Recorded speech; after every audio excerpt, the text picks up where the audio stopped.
need to join several audio files in a chosen order. This workflow is useful when recorded sections need to become one continuous MP3. I will show the complete process, verify what the tool produces, and explain the one limitation that matters. Open Audio Merger on AudioFetcher. The media processing workflow runs locally in your browser, so the selected file is not uploaded to an AudioFetcher media server. Keep the tab open until the result is ready. Choose a source file. The page confirms the selected item before processing.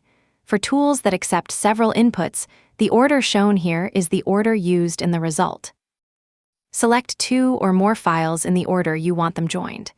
Use settings that match the destination rather than selecting the largest number automatically. Then start the tool and wait for the local engine to finish. The completed workflow produces one consistently encoded MP3. Download or inspect the result before closing the page.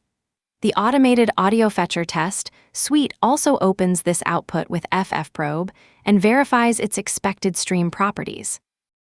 Inputs are decoded and re-encoded to make a single compatible stream. Keep the original until you have listened to or inspected the result. The direct tool link and a written summary are in the description.